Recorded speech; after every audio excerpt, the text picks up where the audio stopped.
Hello dear student, this is Dr. Pooja Gupta. Welcome back to physics classes.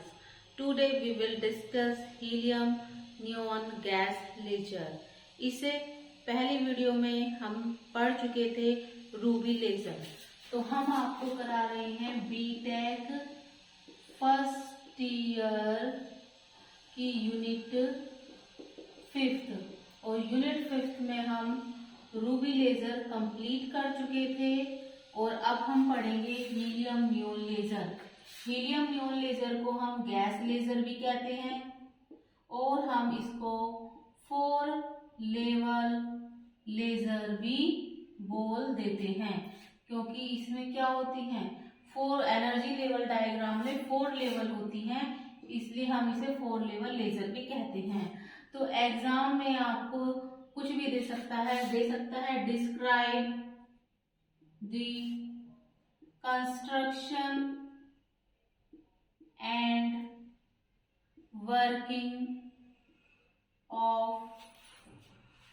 helium neon laser और gas laser.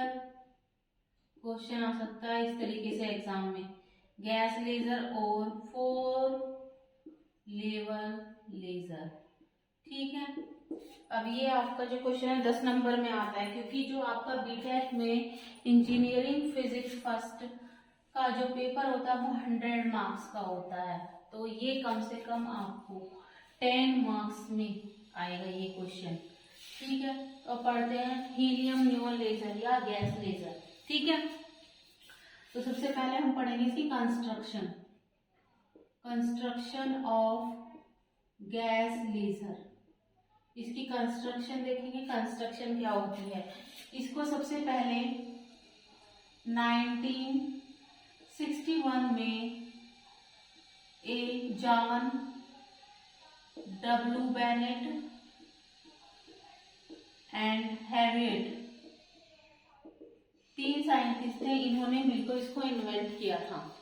और helium neon laser या gas laser को क्यों invent किया गया, क्योंकि रूबी लेजर की जो ड्रॉबैक्स थी उसकी है ड्रॉबैक्स थी कि रूबी लेजर में हमें पल्स बीम मिलता था, कंटिन्यूअस लेजर बीम नहीं मिलता था। तो कंटिन्यूअस लेजर बीम प्राप्त करने के लिए हम गैस लेजर यूज करते हैं। किस लिए यूज करते हैं helium neon gas laser?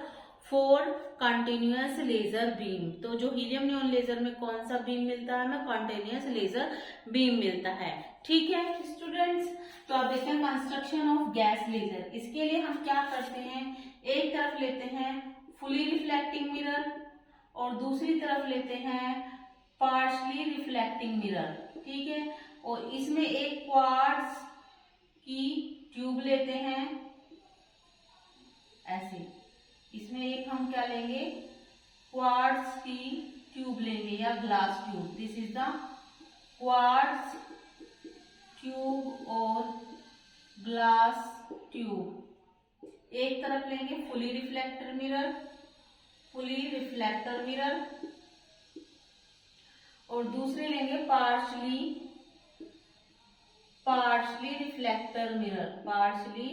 Reflector. ठीक है, अब ये होगी क्वार्ट्ज ट्यूब हो गई। इसमें हम हीलियम और नियोन के मिक्सचर को 10:1 रेशो में लेते थे। जो पहले 7:1 में भी लेते थे, लेकिन अब रिसेंटली 10:1 रेशो में हीलियम और नियोन के मिक्सचर को लेंगे। ठीक है, इसमें हम 2 साइड लगा देंगे इलेक्ट्रिकल पंपिंग के लिए। ये क्या होगा, ये क्या हो जाएंगे हमारे इलेक्ट्रोड। ठीक है, और इसको हम कनेक्ट कर देंगे एक RF जनरेटर से।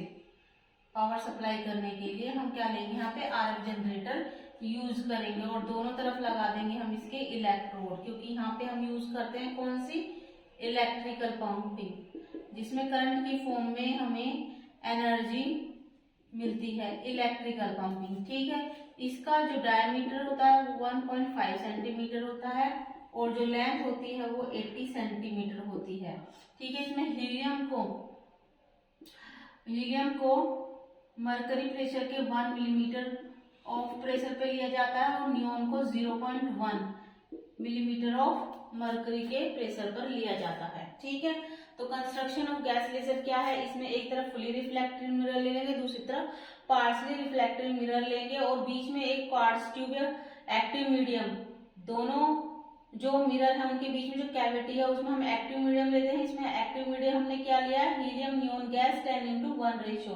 ठीक है, किसको लेंगे, क्वार्ट्ज ट्यूब के अंदर लेंगे। हीलियम को हम पारे के 1 मिलीमीटर के दाब पे रखते हैं और नियोन को 0.1 मिलीमीटर पारे के दाब पे रखते हैं। ठीक है, इसमें दोनों तरफ हम इलेक्ट्रोड लगा देंगे और इलेक्ट्रोड को सप्लाई दे देंगे, आरएफ जनरेटर से पावर सप्लाई दे देंगे। इसमें हम इलेक्ट्रिकल पंपिंग का यूज करेंगे।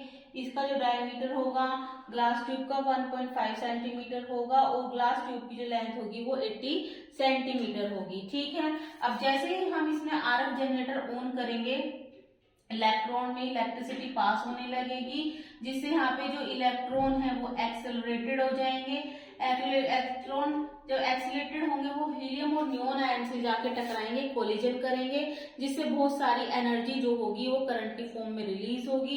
इस एनर्जी को हीलियम नियोन आयंस जो हैं वो एब्जॉर्ब करके ग्राउंड स्टेट से एक्साइटेड स्टेट में पहुंच जाएंगे। This is the construction of helium neon laser. ठीक है, this is the construction diagram of helium neon laser. ठीक है, अब देखते हैं इसकी वर्किंग या एनर्जी लेवल डायग्राम। वर्किंग या energy level diagram, energy level diagram of helium neon laser या working of gas laser. Gas laser की वर्किंग के लिए हम क्या बनाएंगे, 4 लेवल लेजर बनाएंगे। ये हो गया हमारा E1, ये होगी हमारी E1 E2। ठीक है, यहाँ पे हम लेंगे upper metastable state, lower metastable state E2 और ये E1। तो ये जाएगा हमारा E1 E2 E3 और E4 energy level. E1 dash E2 dash मान लो इन्हें। ठीक है, ये होगा 2.61 इलेक्ट्रॉन वोल्ट एनर्जी लेवल की, जो हमारी इसकी जो एनर्जी लेवल, ये हो गया हमारा एक्साइटेड स्टेट की जो एनर्जी होगी वो 2.61 इलेक्ट्रॉन वोल्ट होगी। ये हो गई हमारी अपर मेटा स्टेबल स्टेट। अपर मेटा स्टेबल स्टेट, इसकी जो एनर्जी होगी वो 2.66 इलेक्ट्रॉन वोल्ट होगी। ठीक है, और जो इसकी एनर्जी होगी वो होगी हमारी 1.87 electron volt. This is the lower Meta stable state. ये हो गई लोअर मेटा स्टेबल स्टेट। ठीक है, ये से नीचे की एनर्जी, और ये हो गई हमारी ग्राउंड स्टेट। ये क्या हो गई हमारी ग्राउंड स्टेट, ग्राउंड स्टेट। ठीक है, तो जैसे ही हम क्या करेंगे, आरएफ जनरेटर ऑन करेंगे, बहुत सारी जो होगी वो इलेक्ट्रॉन से एनर्जी इलेक्ट्रिसिटी सप्लाई होने लगेगी। इलेक्ट्रॉन एक्सेलेटेड हो जाएंगे और जो एक्सेलेटेड इलेक्ट्रॉन है वो हीलियम नियोन आयन से कोलिजन करके अपनी एनर्जी उन्हें ट्रांसफर कर देंगे। हीलियम और नियोन आयन जो है उस एनर्जी को लेके ग्राउंड स्टेट से किसमें पहुंच जाएंगे, एक्साइटेड स्टेट में। This is the pumping by the accelerated electrons. यहाँ क्या हो जाएगा, pumping by the accelerated electrons. ठीक है, क्या हो, pumping by the accelerated electron से एनर्जी। यहाँ पे होंगे हीलियम और नियोन आयंस। जो हीलियम नियोन है 10:1 रेशियो में होते थे, वहां पे कितने 10:1 रेशियो में। तो जो हीलियम होंगे वो क्या होंगे, मेजोरिटी होगी और नियोन की मिनियोरिटी होगी। जो संख्या होगी हीलियम आयन की ज्यादा होगी और नियोन आयन की कम होगी। ठीक है, जो नियोन है इसमें क्या है, एक्रिय गैस की तरह, एक्रिय इनर्ट गैस की तरह बिहेव करेगा। किसकी तरह, इनर्ट गैस की तरह बिहेव करेगा। तो हीलियम और नियोन आयन एनर्जी को लेकर किसमें चले जाएंगे, एक्साइटेड स्टेट में। अब हीलियम क्या है, जो हैवी है, उसकी एनर्जी ज्यादा, नियोन कम है, तो ज्यादा से ज्यादा जो हमारे हीलियम है नियॉन आयन ज्यादा से ज्यादा जाएंगे, हीलियम जो आयन है वो कम जाएगा, कम एनर्जी को लेके एक्साइटेड स्टेट से इसमें जाएगा, हमारा ग्राउंड स्टेट से एक्साइटेड स्टेट में जाएगा।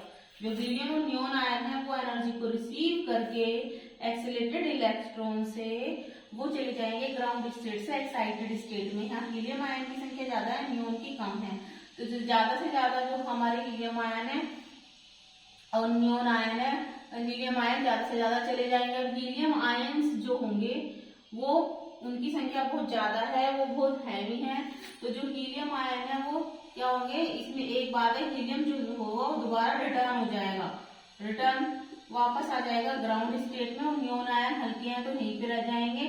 यहाँ पे जो है हमारा हीलियम आयन जो है वो अपनी एनर्जी जो है वो किसको दे देगा, नियॉन आयंस को दे देगा।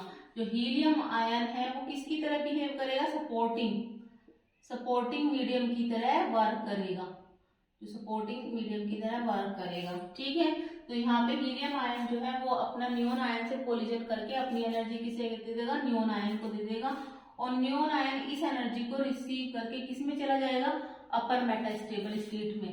ठीक है, by the help of collision, by the help of collision, इससे कोलिजन करेगा, हीलियम से कोलिजन करेगा, हीलियम अपनी एनर्जी किसे दे देगा, नियॉन आयन को दे देगा, और वापस किस में आ जाएगा, ग्राउंड स्टेट में आ जाएगा। ठीक है, अब यहाँ पे जो होगी हमारी नियॉन आयन की दो upper metastable state, lower metastable state होगी, तो नियॉन आयन किस में आ जाएंगे, अपर मेटास्टेबल स्टेट में आ जाएंगे। अब अपर मेटास्टेबल स्टेट का जो लाइफ टाइम है वो लोअर मेटास्टेबल स्टेट के लाइफ टाइम से कई हजार गुना ज्यादा होता है, तो यहाँ पे क्या होगा हमारा E4, number of atom in N4 is greater than N3 हो जाएगा, और यहीं पे पॉपुलेशन इन्वर्जन की कंडीशन अचीव हो जाएगी। ठीक है, यहाँ पे पॉपुलेशन इन्वर्जन की कंडीशन अचीव हो जाएगी, और यहाँ पे जो हमारे एटम है किसी ना किसी टाइम पे क्या होगा, कभी भी स्पॉन्टेनियस एमिशन स्टार्ट हो सकता है, क्योंकि कोई भी मेटास्टेबल स्टेट है उसका लाइफ टाइम जो है वो हमेशा के लिए स्टेबल नहीं हो गया है, कुछ टाइम के लिए स्टेबल हो गया है, क्योंकि एक्साइटेड स्टेट का लाइफ टाइम 10⁻⁸ सेकंड बहुत कम होता है, लेकिन अपर मेटास्टेबल का लाइफ टाइम जो होता है वो 10⁻³ सेकंड से ज्यादा होता है। इसके होता है तो बहुत टाइम तक हमारी जो यहाँ पे आयन होंगे वो अपर मेटास्टेबल स्टेट में स्टेबल रहेंगे, जिससे हमें पॉपुलेशन इन्वर्जन की कंडीशन यहाँ पे मेंटेन बनी रहेगी।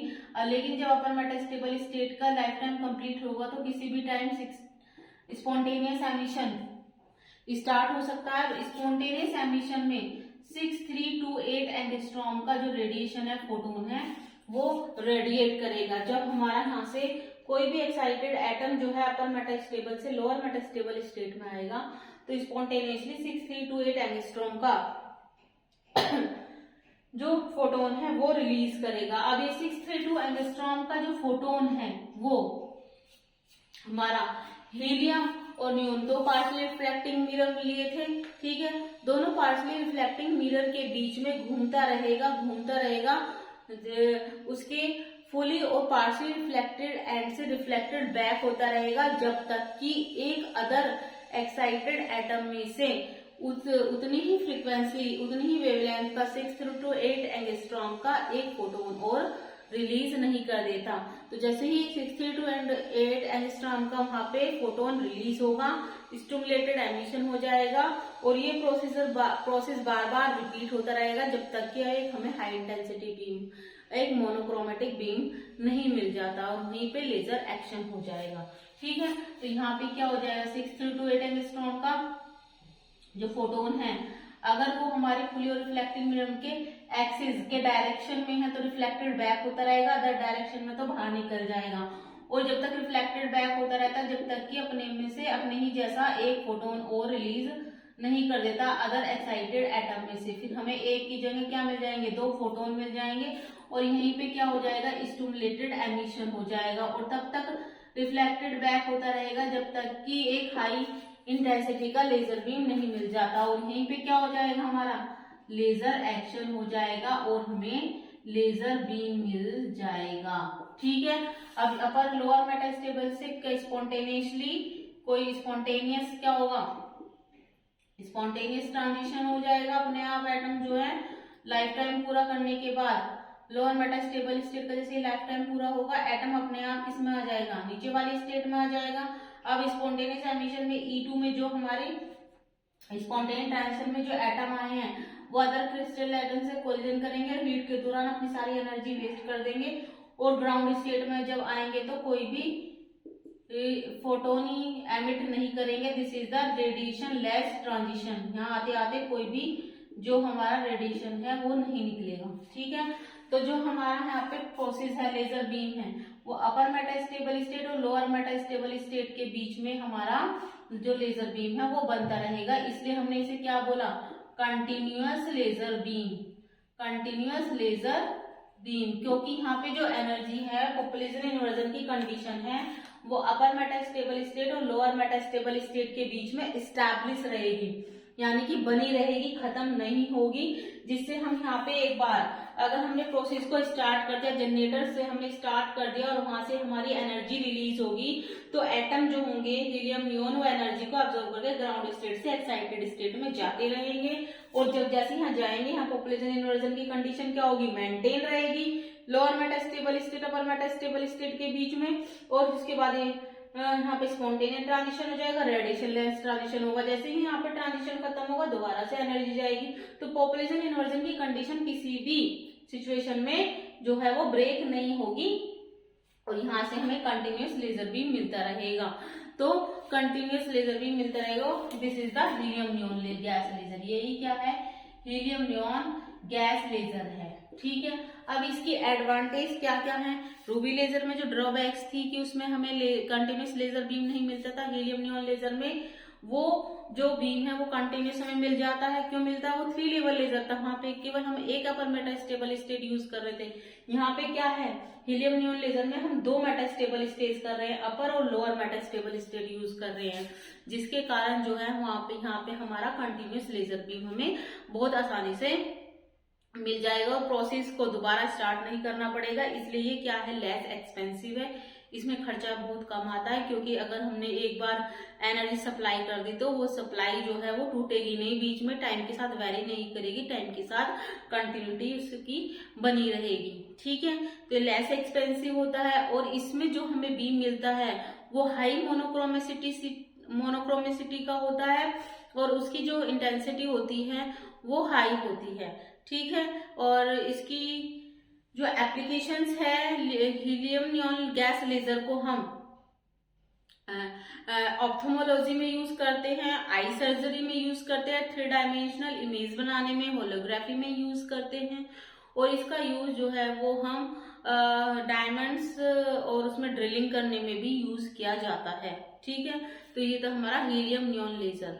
तो बीटेक के सिलेबस में केवल 2 ही लेजर है, रूबी लेजर और हीलियम नियॉन लेजर, दोनों ही इम्पोर्टेंट है। दोनों में से कोई एक ना एक जो है वो हमारे एग्जाम में जरूर आता है। ठीक है, तो यहाँ पे आपके क्या होते हैं, 10 नंबर पक्के हो जाते हैं कि हीलियम नियॉन गैस लेजर और रूबी लेजर की कंस्ट्रक्शन ऑफ वर्किंग क्या होती है।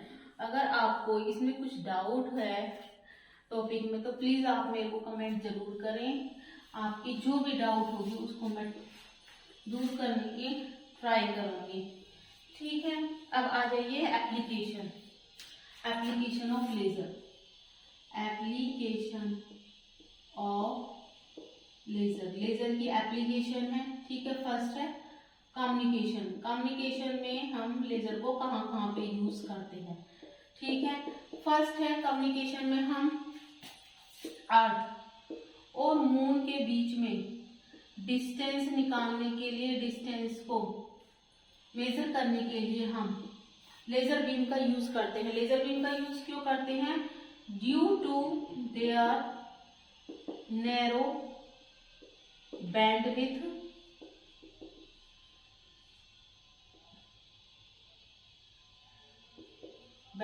And narrow angular spread. जो हमारी क्या होता है लेजर बीम की जो एंगुलर स्प्रेड होता है, जो फैलाव होता है वो बहुत कम होता है। जो ऑर्डिनरी लाइट होती है उसका फैलाव बहुत ज्यादा होता है। जैसे कि सिंपल बल्ब से जो लाइट निकलती है वो चारों तरफ फैल जाती है, ये मैंने आपको फर्स्ट लेक्चर में भी बताया था। और जो लेजर लाइट होती है वो केवल एक डायरेक्शन में एक पॉइंट पे जाकर टारगेट हो जाती है, जिससे उसका एंगुलर जो स्प्रेड होता है, जो फैलाव होता है वो बहुत नैरो होता है, पतला होता है। ठीक है, तो इसके नैरो एंगुलर स्प्रेड के कारण ही इसको अर्थ और मून और अदर सैटेलाइट्स में कम्युनिकेशंस के लिए यूज किया जाता है। इंफॉर्मेशंस को सैटेलाइट्स से और मून से जो भी हमारी इंफॉर्मेशन है उसको लाने के लिए हम लेजर बीम का यूज करते हैं। और अर्थ और मून के बीच में डिस्टेंस को मेजर करने के लिए भी लेजर बीम का यूज किया जाता है। ठीक है, अब सेकंड आता है वाटर कम्युनिकेशन में। वाटर कम्युनिकेशन में भी हम किसका यूज करते हैं? लेजर बीम का यूज करते हैं, क्योंकि जो वाटर कम्युनिकेशन जो लेजर बीम होता है वो वाटर में एब्जॉर्ब नहीं होता, जिसके कारण इसको अंदर वाटर के अंदर हम कम्युनिकेशन के लिए यूज कर सकते हैं। थर्ड आता है फाइबर ऑप्टिक्स में। फाइबर ऑप्टिक्स में भी हम किसका यूज करते हैं? लेजर बीम का यूज करते हैं, जिसमें हम क्या करते हैं? फाइबर के थ्रू लेजर बीम को एक पॉइंट लेजर बीम में इंफॉर्मेशन को चढ़ाकर फाइबर के थ्रू एक पॉइंट से दूसरे पॉइंट पर पहुंचाते हैं। कोई भी इंफॉर्मेशन या मैसेज, जो भी हमें इंफॉर्मेशन या मैसेज एक पॉइंट से दूसरे पॉइंट पे पहुंचाना है, तो बिना किसी लॉस के और किसी भी डिस्टर्बेंस के आसानी से जो इंफॉर्मेशन है वो एक स्थान से दूसरे स्थान पर आसानी से चली जाती है, due to the angular spread of laser beam और due to the narrow bandwidth. जब बैंडविड्थ बहुत कम होगी तो आसानी के साथ जो इंफॉर्मेशन है वो बिना किसी अटेन्युएशन के, लॉस के और डिस्टर्बेंस के एक स्थान से दूसरे स्थान पर पहुंच जाएगी। तो ये होता है लेजर बीम का यूज होता है कम्युनिकेशन के अंदर, कहाँ कहाँ पे यूज करते हैं। ठीक है, अब आता है आपका सेकंड, हम इसका यूज करते हैं कंप्यूटर में। किसमें? कंप्यूटर्स में। अब इसकी जो बैंडविड्थ है वो बहुत नैरो होने के कारण, नैरोनेस ऑफ द बैंडविड्थ के कारण जो हमारी कंप्यूटर्स के अंदर कैपेसिटी को स्टोरेज करने के लिए हम लेजर बीम का यूज करते हैं। IBM जो एक कॉर्पोरेशन है उसने सोचा है कि लेजर बीम के थ्रू वह अपने एक कंप्यूटर को दूसरे कंप्यूटर से कनेक्ट कर दे, पूरे जो सिस्टम है उसको कनेक्ट कर दे, जिससे हमारी जो कैपेसिटी है, स्टोरेज कैपेसिटी, वो बहुत बढ़ जाएगी, क्योंकि इसमें जो इंफॉर्मेशन जो है वो लीक भी नहीं होती है due to the narrow bandwidth. ठीक है, ये हो गया उसका कंप्यूटर में यूज। अब आता है मिलिट्री में। मिलिट्री में भी हम लेजर बीम का यूज करते हैं। इसका लेजर बीम का यूज क्योंकि हाई डेंसिटी के कारण, इसकी जो डेंसिटी होती है हाई एनर्जी डेंसिटी के कारण, हाई एनर्जी डेंसिटी होने के कारण इसे आसानी से हम मिलिट्री में यूज कर सकते हैं। जैसे लेजर बीम की फॉक्सिबिलिटी बहुत कम होने के कारण, एंगुलर स्प्रेड बहुत नैरो होने के कारण हम इसको किसी भी टारगेट, मिसाइल्स पे, सैटेलाइट्स पे फोकस करके हम उसको आसानी से डिस्ट्रॉय कर सकते हैं। और की लेजर बीम से हमारी लेजर गन भी बनाई जाती हैं। जो लेजर गन है उनको हम किसी भी फ्यू सेकेंड्स में जो भी टारगेट हमें डिस्ट्रॉय करना है उस पे टारगेट पर फोकस करके, पॉइंट आउट करके हम उसे आसानी से डिस्ट्रॉय कर सकते हैं due to the angular spread के कारण और इसकी हाई एनर्जी डेंसिटी के कारण। यहाँ पे मिलिट्री एप्लीकेशन में इसको यूज किया जाता है। ठीक है, और इसका हम करते हैं इंडस्ट्री में भी यूज। इंडस्ट्री में कहाँ पे यूज करते हैं? इंडस्ट्री में यूज किया जाता है डायमंड और हार्ड स्टील्स में होल करने के लिए भी हम किसका यूज करते हैं? लेजर बीम का यूज करते हैं, क्योंकि जो इसका टेम्परेचर होता है 1000 केल्विन से ज्यादा होता है। हाई एनर्जी डेंसिटी के कारण इसका आसानी से हम हार्ड स्टील और डायमंड्स में होल करने के लिए लेजर बीम का यूज किया जाता है। अब इसका अदर फील्ड में यूज करते हैं मेडिकल फील्ड में। मेडिकल फील्ड में लेजर बीम का जो यूज है वो माइक्रो सर्जरी में यूज किया जाता है। माइक्रो सर्जरी में यूज किया जाता है ह्यूमन एंड एनिमल कैंसर्स को भी हम लेजर बीम से सही कर सकते हैं। माइक्रो सर्जरी में यूज किया जाता है बिना किसी जो इसकी एंगुलर स्प्रेड होने के कारण, पॉसिबिलिटी बहुत ज्यादा होने के कारण हम आसानी से जो भी हमें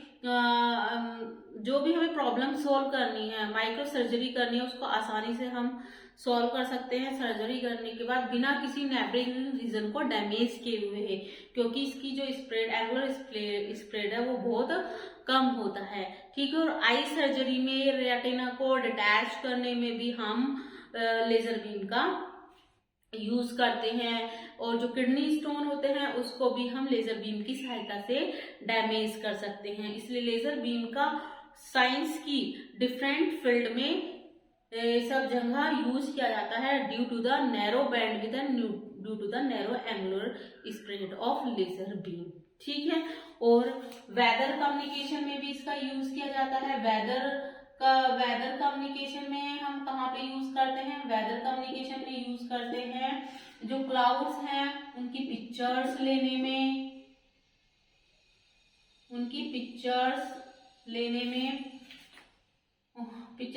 में विंड का जो मूवमेंट है उसको फाइंड आउट करने में लेजर बीम का यूज किया जाता है। और थ्री डायमेंशनल इमेज जिसे हम क्या बोलते हैं? होलोग्राफी, उसको बनाने के लिए भी हम लेजर बीम का यूज करते हैं। इंटरफ्रेंस डिफ्रेक्शन पैटर्न बनाने के लिए भी लेजर बीम का यूज किया जाता है। और किसी भी प्रोडक्ट का अगर हमें बार कोड पता हो तो उस बार कोड को हम लेजर लाइट डाल के हम उस प्रोडक्ट की सारी डिटेल निकाल सकते हैं। और फ्यूचर्स में हम लेजर बीम का अलग अलग तरह से यूज किया जाता है, जैसे कि हमारे बहुत बड़े इंस्टीट्यूट्स हैं और ऑर्गेनाइजेशंस हैं, उसमें हम एडमिट कार्ड में एक बार कोड लगा के उसको हम सारी की सारी इंफॉर्मेशंस को डाटा में हम कंप्यूटर्स में आसानी से लेजर बीम डाल के आसानी से उसे हम कहीं पे भी स्टोरेज कर सकते हैं। ठीक है। आसानी से हम किसी भी एडमिट कार्ड से सामने वाले आदमी की पूरी इंफॉर्मेशंस को लेजर बीम की सहायता से स्कैन कर सकते हैं। इससे हमें बहुत ज्यादा क्या होगा, इजी भी हो जाएगा। तो फ्यूचर्स में लेजर बीम को हम जगह जगह पर काफी यूज कर सकते हैं। ये हमारे लिए काफी यूजफुल है। चाहे आप मेडिकल फील्ड ले लो, इंडस्ट्री फील्ड ले लो, या आप मिलिट्री फील्ड ले लो, कोई सा भी फील्ड ले लो, सभी फील्ड में लेजर बीम का यूज बहुत ज्यादा किया जाता है। और लेजर बीम जो है वो हमारे लिए बहुत इम्पोर्टेंट है। ठीक है। तो ये हो गई लेजर एप्लीकेशन। यहीं पर लेजर का जो आपका फुल चैप्टर है वो कंप्लीट हो जाता है। इसके बाद यूनिट 5th में आपका अदर पोर्शन है फाइबर ऑप्टिक्स। इसके बाद हम स्टार्ट करेंगे फाइबर ऑप्टिक्स। लेजर के ऊपर जो है लेजर के ऊपर 3-4 न्यूमेरिकल हैं जो इम्पोर्टेंट है, जो 2 नंबर में या 5 नंबर में एग्जाम में आ जाते हैं। तो आप उनकी प्रैक्टिस कर लेना। ठीक है। उनमें से एक न्यूमेरिकल मैं आपको अभी बता देती हूँ। न्यूमेरिकल्स किस टाइप के न्यूमेरिकल्स आते हैं लेजर में? 3-4 तरह के न्यूमेरिकल है। सेम उसी मेथड्स में हमारे जो है न्यूमेरिकल आ जाते हैं। तो इसके ऊपर न्यूमेरिकल देखिए, न्यूमेरिकल्स ऑफ लेजर के न्यूमेरिकल्स। तो इस पे क्वेश्चंस बनता है, calculate the energy and momentum, जो कि बहुत इंपॉर्टेंट है। 2 नंबर में काफी बार आया हुआ है question. Calculate the energy and momentum of a photon की एनर्जी और मोमेंटम निकालनी है of a laser beam of wavelength 6328 angstrom. तो हमें एक momentum of photon of a laser beam of wavelength 63, एक लेजर बीम है जिसकी वेवलेंथ 6328 एंगस्ट्रॉम है, उसमें जो फोटोन है उसकी एनर्जी एंड मोमेंटम निकालनी है। ठीक है। एनर्जी ई से डिनोट करते हैं और फाइंड करना है मोमेंटम को पी से। ये दोनों हमें क्या निकालनी है, फाइंड आउट करनी है। ठीक है, तो एनर्जी क्या होती है सबको पता है, E इज इक्वल टू क्या होता है H new. Here H is the plank constant and new is the frequency of radiation.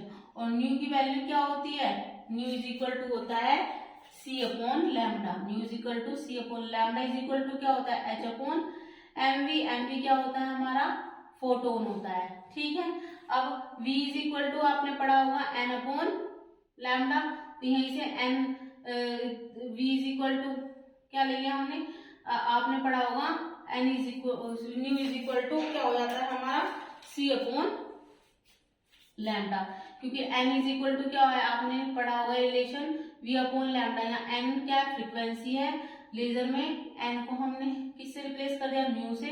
यहाँ v क्या है, v is the velocity of particle है, वेलोसिटी ऑफ पार्टिकल है, इस रिलेशन में पढ़ी होगी आपने 11th में। यहाँ c क्या है, वेलोसिटी ऑफ लाइट है। रिलेशन एक ही है, बस डिनोटेशन चेंज हो गई है, रिप्रेजेंटेशन चेंज हो गई है। ठीक है, तो यहाँ पे वैल्यू रख देंगे E is equal to H C upon lambda.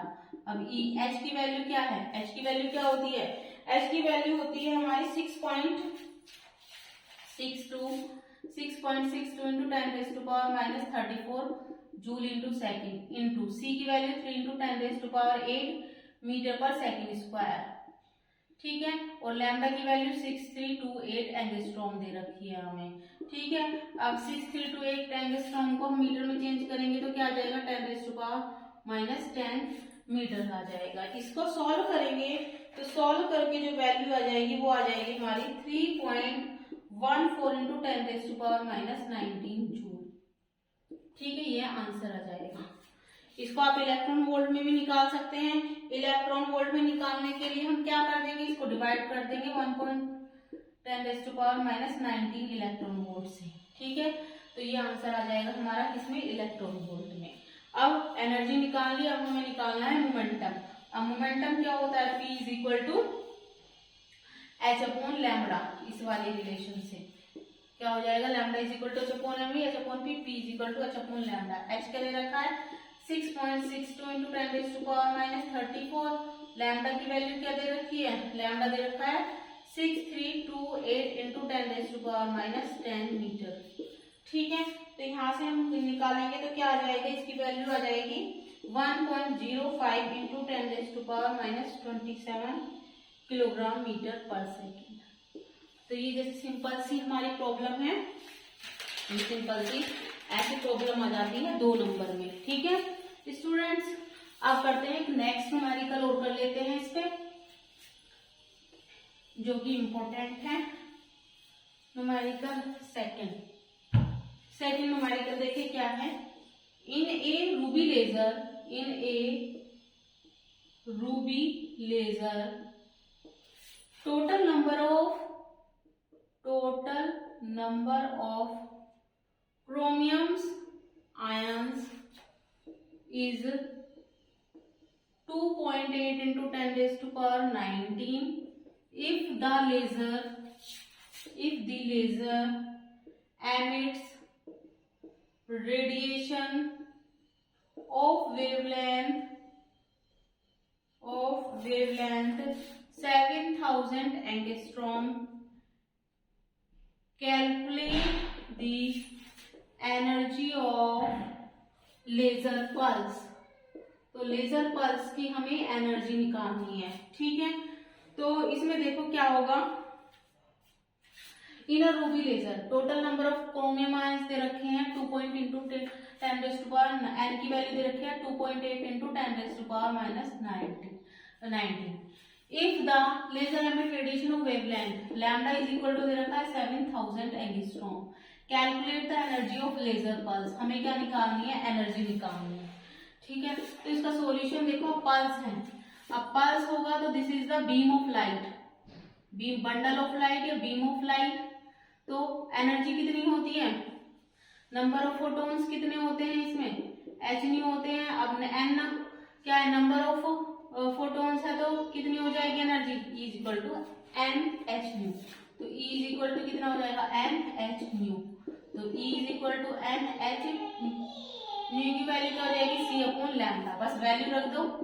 n की value 2.8 into 10⁻19 into h 6.62 into 10⁻⁻34 joule into second into 3 into 10⁸ metre पर सेकेंड, और लैम्डा की वैल्यू क्या आ जाएगी 7000 एंगस्ट्रॉम इंटू 10⁻10 मीटर।